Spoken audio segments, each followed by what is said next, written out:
అభ్యర్థిగా నిల్చున్నటువంటి అన్నగారు అయితే మీ పేరు కూడా నేను చెప్పని అవసరం లేదు. మీ అందరికీ తీర్మార్ మల్లన్న, మీ అందరూ జాయిన్ అయిన వాళ్ళు కానీ కాంగ్రెస్ పార్టీ పూర్తి ఆశీర్వదించి మనం అందులో కనుక పంపగలిగితే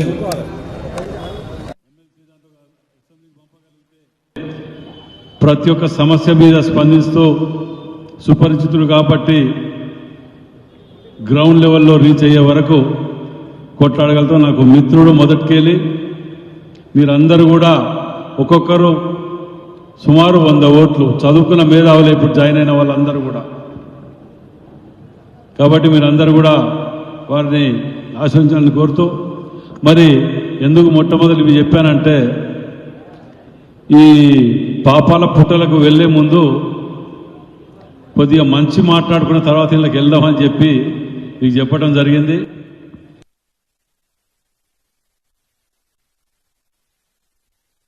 ఇక్కడ వరంగల్ జిల్లాని మళ్ళేదో ఉద్ధరిస్తా అని చెప్పి బక్కాయిన వచ్చి నిన్న చాలా పెద్ద పెద్ద మాటలు గతాలు మర్చిపోయినాం అనుకొని మళ్ళా చిలక పలుకులు పలుకుతూ రోడ్ షో పేరట తిరిగాను. అంటే ఆయన తిరగనే రాత్రి పొద్దుగాల మర్చిపోతాం అనుకున్నారో ఏందో వరంగల్ జిల్లా ప్రజలు తెలియదు. కానీ ఆయన చెప్పిన మాటలు వింటే సిగ్గేస్తుంది మనకి. ఆయనకున్నది లేదో తెలియదు కానీ సిగ్గనిపిస్తున్నది. ప్రత్యేకంగా వరంగల్ జిల్లాని మొన్న కూడా చెప్పిన సభలో 20 ఏళ్ళు వెనుకకు పోయటానికి కారణం ఇతను అని చెప్పి 11 అంతస్తుల బిల్డింగ్ 15 అంతస్తుల బిల్డింగ్ అని చూపిస్తున్నాడు. దొంగ తీరుగా లోన్ ఎత్తి దాని మీద మహారాష్ట్ర బ్యాంకులో ఎత్తుకొని ఈడ మన ముఖాన 300-400 కోట్లు కొట్టి మిగతా 800 కోట్ల రూపాయలు ఎత్తుకెళ్ళి రాష్ట్రంలో అందులో కలిపిన వ్యక్తి. అది విత్ ఎవిడెన్సెస్ తోటి మేము లోన్ కాయిదాలు మహారాష్ట్ర బ్యాంకు ఎక్కడిక్కడ కార్పొరేషన్ కానీ రిజిస్ట్రేషన్ ఆఫీసులో బెదిరించి చేసిన పాపాన్ని దాన్ని కూడా చాలా గొప్పగా వివరించుకున్నాడు అతను, సిగ్గులే శరం లేకుండా.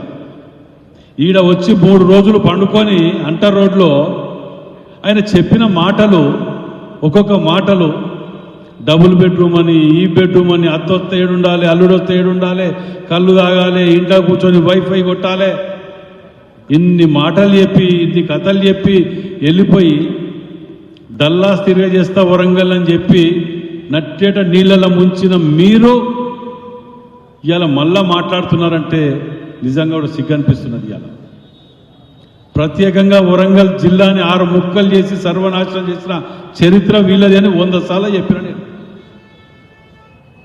అంటే పదే 10 సార్లు మాట్లాడితే వాళ్ళు వచ్చి ఇది చేస్తే ప్రజలు నిజంగానే నమ్ముతారేమో ఆశతోటి. ఎంత దౌర్భాగ్యం అంటే అసలు నిజంగా కూడా ఎన్నడూ కూడా ఇన్నేళ్లల్లా వరంగల్ జిల్లా ఎందుకు పోయిందని ఇన్నేళ్ళల్లో ఎక్కడ పోలే. పక్క జిల్లాలకు అండర్ గ్రౌండ్ డ్రైనేజ్ ఉంటుంది కానీ మనకు ఉండదు. ఆ డబ్బులు తీసుకుపోయిన డబ్బులు ఇక్కడ అండర్ గ్రౌండ్ డ్రైనేజ్ పెట్టినా బాగుండు.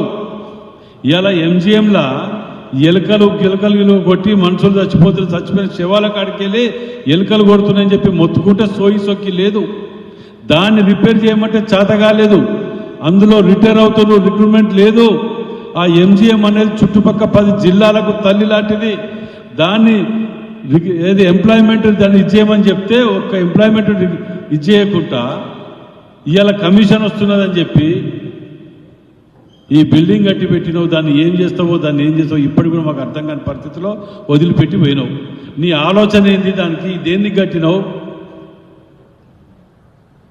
నీవు నిజంగా కట్టి దాన్ని వరంగల్ జిల్లా చేయాలనుకుంటే చరిత్రగా మిగిలిపోయినటువంటి సెంటర్ జైలు ఒక్క దొంగ మిస్ కాకుండా స్వాతంత్ర సమర యోధులు లాంటి వాళ్ళు ఆ జైల్లో ఉన్నదాన్ని తీసేస్తే ఇవాళ ఇక్కడి నుంచి ఖమ్మం పోవాలంటే పొద్దుగాల వెళ్ళాలి, ఖైదీలను తీసుకురావాలి, మళ్ళీ ఇక్కడ కోర్టులో ప్రొడ్యూస్ చేయాలి, మళ్ళీ తీసుకుపోయి ఆడ సబ్మిట్ చేసి రావాలంటే ఎంత రిస్క్ తోటి కూడుకున్నది, ఎంత డబ్బు ఖర్చు అవుతుంది అనేది నీకు ఆలోచన విధానం లేని దుర్మార్గులు మీరు.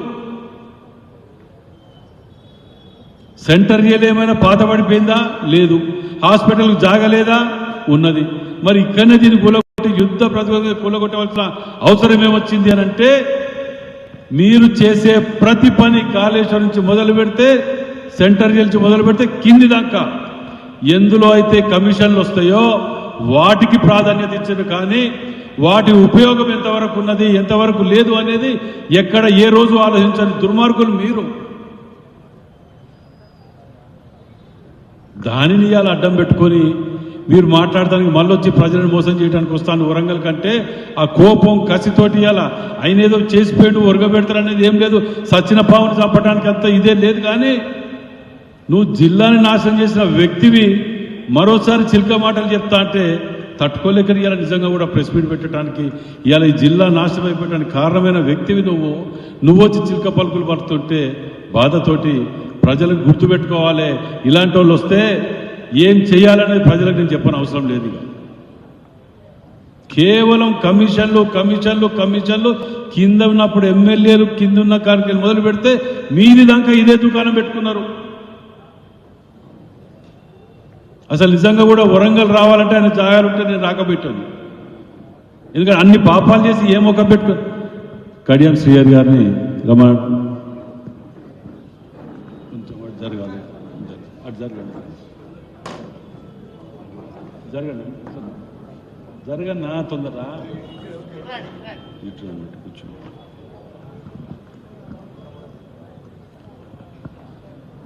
ఇక బీజేపీ వాళ్ళది ప్రతి ఒక్కటి వరంగల్ జిల్లాకు ఏది ఇచ్చిన దాఖలు లేకపోగా కనీసం నిధులకు అధికారంలో ఉన్నాం, 10 ఏళ్ళు ఉన్నాం.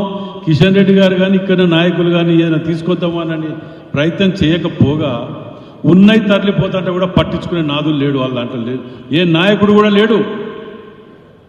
ఇలా కాజీపేట లింకులు కానివ్వండి, ఏది కానీ మీరు తీసుకురావటం అనేది వదిలిపెట్టండి. నిరాహార దీక్ష చేస్తే వచ్చి నిమ్మరసం తాపియపోయటం, ఓ టెంట్ కింద 4 నిమిషాలు కూర్చొని పోయారు. కానీ బీజేపీ వాళ్ళు ఏ రోజు కూడా తీసుకొచ్చి మేము తీసుకొచ్చినామని గర్వంగా చెప్పుకునే దాఖలు లేవు. పోగా ఇవాళ మందకృష్ణ మాదిగ గారు వారంటే మాకు చాలా గౌరవం ఉండే.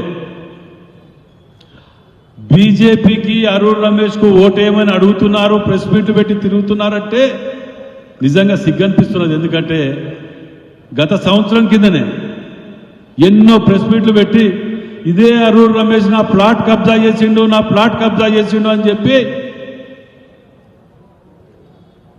నియోజకవర్గం జిల్లా మొత్తం తిరిగాడు. ఇవాళ కబ్జాదారునికే ఓట్లేమని చెప్తున్నారంటే ఇవాళ మనం ఎక్కడ ఉన్నాం, ఎటుపోతున్నాం ఆత్మ పరిశీలన చేసుకోండి. అవకాశవాదతనం కాదు, ఆత్మ పరిశీలన చేసుకోండి. దీంట్లో కబ్జా పెట్టిన దాంట్లో ఇదే బీజేపీ వాళ్ళు ధర్నా చేసిండు. అరుణ్ రమేష్ గారి ఇంటి ఆఫీస్ కాడకు రోడ్డు కబ్జా పెట్టిందని అక్కడ ఇది లేదు, వాళ్ళు వేయాలి ఓట్లు వేయమని చెప్పి అడుగుతుంటే మరి ఎక్కడ ఎవరికి చేయాలి? ముఖ్యంగా వరంగల్ జిల్లా పట్టణ ప్రజలకు, వరంగల్ పార్లమెంట్ ప్రజలకు విజ్ఞప్తి చేస్తున్నాం మీ ద్వారా. ఇవాళ నిల్చున్న ముగ్గుర్లలో ఎవరు నిజాయితీ పరులు, ఎవరి మీద ఎలిగేషన్స్ లేవు, కరప్ట్ ఎలిగేషన్స్ కానీ ఏవి లేవు, మీరు ముఖ్యంగా గమనించండి. రాముని పేరు చెప్పో, లేకపోతే ప్రాంతీయ తత్వాలను రెచ్చగొట్టో, లేకపోతే అవకాశవాదతనాల కోసం కులాలను మతాలను అడ్డం పెట్టుకోనో ఓట్లు అడిగే వాళ్ళని రానివ్వకండి. వరంగల్ జిల్లా గత 10 ఏళ్ళు వీళ్ళు చేయలేనిది 4 నెలల్లో ఏ విధంగా చేసుకుంటూ పోతున్నామో ఐక్యంగా ఎమ్మెల్యేలు అందరం కలిసి వరంగల్ జిల్లా భవిష్యత్తుని 20 ఏళ్ళు వెనుకబడ్డ దాన్ని 30 ఏళ్ళు ముందుకు తీసుకుపోయటానికి ముఖ్యమంత్రి గారి దగ్గర మేము అందరం కలిసి వారిని చేయాపి అడగటం జరిగింది. ప్రత్యేక దృష్టి పెట్టండి అని, దత్తకు తీసుకోమని చెప్పి అడగటం జరిగింది. దానికి మొన్న ప్రజల సమక్షంలో సుమారు 75 నుంచి 80 వేల మంది సమక్షంలో ముఖ్యమంత్రి గారు ఏ విధంగా స్పందించి మేము అడిగిన వాటన్నిటికీ రియాక్ట్ అయ్యిందో మీరు అందరూ చూసిండ్రు, ప్రజలు కూడా చూసిండ్రు. వాటిని దృష్టిలో పెట్టుకొని ఇలాంటి అభివృద్ధి నిరోధకులని మళ్ళా తీసుకొస్తే మళ్ళీ 10 ఏళ్ళు వెనుకకు పోతాం. కనీసం పార్లమెంట్లో ఒకసారి మాట్లాడే అవగాహన ఉన్నది. ఏంటంటే అసెంబ్లీలో మాట్లాడిన వీళ్ళు పార్లమెంట్ అంటే సమస్యల మీద హిందీ, ఇంగ్లీష్, తెలుగు భాషలన్నీ రావాలి. వాటిని దృష్టి పెట్టుకుని మాట్లాడే ఇది ఉండాలి. అవతల వాడిని కన్విన్స్ చేసే ఇది ఉండాలి. అసెంబ్లీనే బలగొట్టారు మీరు, ఆడబోయి ఏం చేస్తారు అనేది గమనించాలి.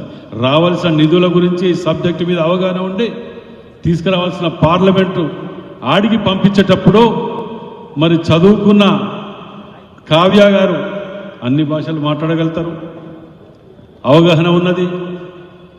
నలుగురికి పాఠాలు చెప్పిన పంతులు గారి కుమార్తె, ఇన్ని అర్హతలు ఉన్న వీరిని గెలిపించాలని చెప్పి మీ ద్వారా ప్రజలకు విజ్ఞప్తి చేస్తున్నా. ఇప్పుడు ఆమె కూడా పాఠాలు చెప్తున్నారట, మెడికల్ కాలేజ్ స్టూడెంట్స్. సో ఏదేదేమైనా పట్టణ పరిధిలో ముఖ్యంగా పట్టణ ప్రజలకు విజ్ఞప్తి చేస్తున్నా, సెంటిమెంట్లకు కడుపులు నిండయి రాముని పేరు చెప్తే ఓట్లకు బానిస కాకండి. సెంటిమెంట్ తోటి రాముని పేరుతోటి ప్రతి ఇంట్లో రాముని పూజిస్తాం. మేము మళ్ళా చెప్తున్నాం, నా మెడల రాముడు ఉన్నాడు. ప్రతి ఒక్కరు రాముని పూజించే వ్యక్తులం, దేవుణ్ణి పూజించే వ్యక్తులం, ఒక క్రమశిక్షణకు ఎదిగిపోయే వ్యక్తులం. చెప్పిన చేసేది ఏమి లేక రాముని పేరు చెప్పుకొని, కాశ్మీర్ పేరు చెప్పుకొని, పంజాబ్ పేరు చెప్పుకొని, వీటి పేరు చెప్పుకొని ఓట్లు అడగడానికి వస్తాను. పట్టణ ప్రజలు జాగ్రత్త. మీరు మెజార్టీ ఇవ్వండి. మీరు ఏది చెప్తే అది సీఎం గారి దగ్గర తెచ్చి చూపించే బాధ్యత నేను తీసుకుంటా.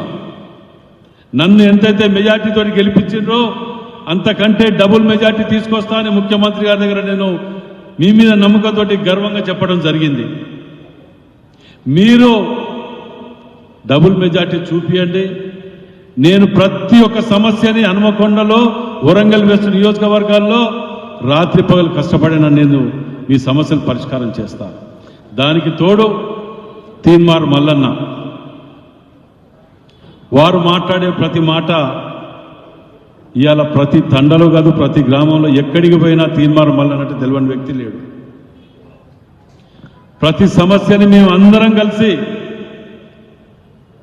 ప్రభుత్వంలో ఉన్న మేము రేవంత్ అన్న దగ్గర కొట్లాడి మేము సమస్యల పరిష్కారానికి నిధులు తీసుకొచ్చి అభివృద్ధి చేసే విధంగా మేము కొట్లాడతా అని చెప్పి నేను ప్రమాణం చేస్తున్నాను.